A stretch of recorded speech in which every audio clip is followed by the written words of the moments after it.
ఉచిత varicose veins consultation మరియు screening, సర్జరీలపై special discount. భారతదేశంలోని best varicose veins Avis hospital ని సంప్రదించండి. మరింత సమాచారం కోసం ఈ నంబర్కి కాల్ చేయండి. నమస్తే అండి. ఆడవాళ్ళల్లో మేజర్ ప్రాబ్లమ్స్, ఎవరికి చెప్పుకోలేని ప్రాబ్లమ్స్, గైనిక్కి తప్ప ఎవరికి చెప్పుకోలేని ప్రాబ్లమ్స్ కొన్ని ఉంటాయి. అందులో మేజర్ వెజనల్ రిలేటెడ్ ఇన్ఫెక్షన్స్ కానీ అండ్ వైట్ డిశ్చార్జ్ అనేది ఇది మేజర్ కంప్లైంట్. వైట్ డిశ్చార్జ్ అనేది ఎక్కువగా అవుతుందండి, దీనివల్ల నాకైనా ప్రాబ్లం వస్తుందా, వాళ్ళు ఎక్కడ దాకా ఆలోచిస్తారంటే ఈవెన్ ప్రెగ్నెన్సీ కూడా ప్రాబ్లం అవుతుందేమో ఫ్యూచర్లో ప్లాన్ చేస్తాను. ఒకసారి వైట్ డిశ్చార్జ్ గురించి చెప్తారా? మీరు ప్రెగ్నెన్సీ అంటారు, కొంతమంది ఏంటంటే క్యాన్సర్ వరకు కూడా వెళ్ళిపోతారు. అమ్మో. So white discharge, yes. So white discharge అనగానే ఆడవాళ్ళకి white discharge is completely physiological. అంటే ఆడవాళ్ళు ఉన్నప్పుడు గర్భసంచి ఉన్నాక తెల్లబట్ట అవ్వాల్సిందే. తెల్లబట్ట అవ్వడం చాలా కామన్. తెల్లబట్ట మనకి అవ్వగానే చాలా టెన్షన్ పడిపోతారు, కాలు చేతులు లాగుతున్నాయి అని అలా అని నా దగ్గరకు వస్తుంటారు. కానీ యాక్చువల్గా ఏంటంటే బాడీలో ఏమైనా ఇన్ఫెక్షన్ ఉన్నా, బాడీ న్యూట్రిషనల్ డెఫిషియన్సీస్ ఉన్నా కానీ అలాంటి వాళ్ళకి వైట్ డిశ్చార్జ్ ఎక్సెస్ అవుతుంది. సో బాడీ కండిషన్ ని మనకి డిశ్చార్జ్ అనేది చెప్తుంది. అందరూ ఏమనుకుంటారంటే నాకు వెజనలో ప్రాబ్లం ఉంది అందుకనే నేను వీక్ అయిపోతున్నాను అని అలా వస్తారు. రివర్స్ లో ఉంటుంది. సో వైట్ డిశ్చార్జ్ మనకి మెన్స్ట్రల్ సైకిల్లో మనకి హార్మోన్స్ అంతా ఒకలాగా ఉండదు. ఈస్ట్రోజన్, ప్రొజెస్ట్రాన్, ఎఫ్ఎస్హెచ్, ఎల్హెచ్ అనేది హార్మోన్స్ ఉండదు. ఈ 4 హార్మోన్స్ వల్ల మనకి ఎగ్ రిలీజ్ అవ్వడము, రిలీజ్ అయినప్పుడు హస్బెండ్ వైఫ్ కలుపుకుంటే ప్రెగ్నెన్సీ రావడము, లేకపోతే మనకి ఆ హార్మోన్స్ అన్ని తగ్గిపోయి మళ్ళీ పీరియడ్స్ రావడము, ఇది రెగ్యులర్ సైకిల్ ఉంటుంది. ఆ సైకిల్లో మన హార్మోనల్ చేంజెస్ వల్ల మన వైట్ డిశ్చార్జ్ కన్సిస్టెన్సీ అనేది కూడా చేంజ్ అవుతూ ఉంటుంది.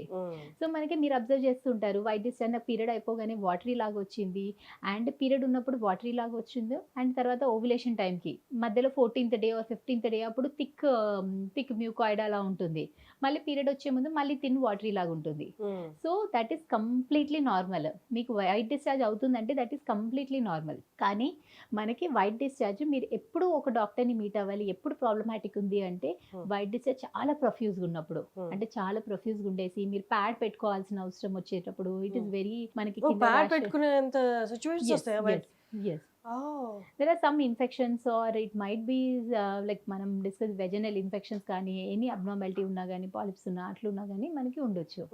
Are white discharge blood tinged, blood soak అయ్యి లైక్ బ్రౌనిష్ డిశ్చార్జ్ అలా వచ్చినా కానీ, ఆర్ ఎల్స్ చాలా ఇచ్చింగ్ ఉన్నా కానీ. White discharge plain white discharge పర్లేదు, కానీ వైట్ డిశ్చార్జ్ చాలా వెజనల్ ఇచ్చింగ్ ఉండి కాన్స్టెంట్ స్క్రాచింగ్ అన్కంఫర్టబుల్గా ఉన్నప్పుడు మాత్రం కంపల్సరీ మీట్ అవ్వాల్సిందే. ఎందుకంటే మనకి లైక్ ఫంగల్ ఇన్ఫెక్షన్ కానీ, like bacterial vaginosis and all the infections ఏదైనా కానీ మనకి ఇచ్చింగ్ ఉండే ఛాన్స్ ఉంటుంది. సో మీ గైనకాలజిస్ట్ దగ్గరకుంటే అది ఏ టైప్ ఆఫ్ ఇన్ఫెక్షన్ ఉంది అనేది అదే అసెస్ చేసుకొని దానికి తగ్గట్టు టాబ్లెట్స్ యూస్ చేయాల్సి ఉంటుంది.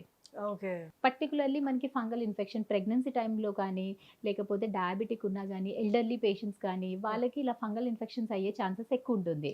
ప్రెగ్నెన్సీ టైంలో అప్పుడు చాలా ఇబ్బంది కదా.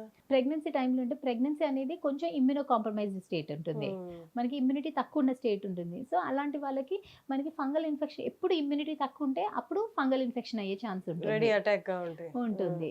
అండ్ అలాగనే మనకి ఏమైనా ఇమ్యూనో సప్రెసెంట్స్ యూస్ చేసినప్పుడు, వేరే క్యాన్సర్ తోటి సఫర్ అయ్యేటప్పుడు, ఆర్ డయాబెటిక్ వాళ్ళకి, ఇలాంటి వాళ్ళ కండిషన్స్కి మనకి white discharge and fungal infections discharge ఉండే ఛాన్సెస్ ఉంటాయి.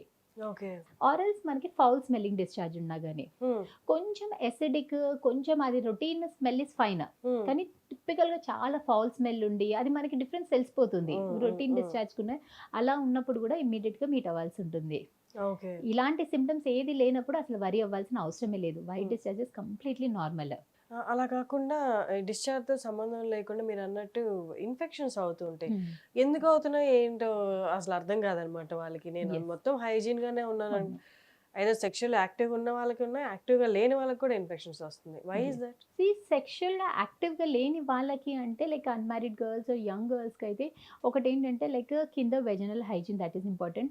వెజనల్ ఏంటంటే రైట్ నౌ గర్ల్స్ కూడా tight jeans or underwears, panties, దానివల్ల కూడా లైక్ ఎరేషన్ లేకపోయేసరికి మాయిశ్చర్ వల్ల దానివల్ల కూడా ఇన్ఫెక్షన్ వచ్చే ఛాన్స్ ఉంటుంది. ఆర్ ఎల్స్ హాస్టల్స్లో like the panties when they are placed very close by ఉంటే క్రాస్ ఇన్ఫెక్షన్ అది కూడా ఛాన్స్ ఉంటుంది. అండ్ ఆల్సో మంచి ఇన్నర్స్ ఎప్పుడు కూడా సన్ లైట్ లో ప్రాపర్ గా డ్రై అయినాక వేసుకోవాలి. బికాస్ ఆఫ్ మాయిశ్చర్, ఎక్కడ మాయిశ్చర్ ఉన్నా అక్కడ ఇన్ఫెక్షన్ వచ్చేస్తుంది. అదే that is the Okay. Thing. Hmm. వాళ్ళకి ఇంకోటి ఏంటంటే కొందరు ఓవర్ కాషియస్ ఉండేసి నేను అసలే ఉంటానని కింద లైక్ వెజనల్ వాషెస్ యూస్ చేసుకుంటారు. No, Hmm. వెజన అంటేనే సెల్ఫ్ క్లెన్సింగ్ ఉంటుంది. Vagina has the property of cleaning itself. Hmm. Vagina దాని అంతటికి అది మంచిగా క్లీన్ చేసుకోగలుగుతుంది. So Hmm. దానికి ఏమీ వాషెస్ అవసరం లేదు అన్లెస్ మీ గైనకాలజిస్ట్ సజెస్ట్ చేస్తే తప్ప. Okay. సో వాష్రూమ్కి వెళ్ళినప్పుడల్లా సింపుల్ వాటర్ తోటి వాష్ చేసుకుంటే సరిపోతుంది. No Hmm. Need to use a washes, soap Hmm. And frequent douching అని అదంతా కూడా అవసరం లేదు. Just Okay. Simple plain water washes enough. Exactly. And హాస్టల్లో ఉన్న వాళ్ళకి ఆ పిల్లలకి ఇన్ఫర్మేషన్ బాగా యూజ్ అవుతుంది. అండర్వేర్స్ పక్క పక్కన ఆరేసినా కూడా ఇన్ఫెక్షన్ స్ప్రెడ్ అవుతుంది. ఎస్. ఇట్స్ నైస్ అండి. Thank you so much.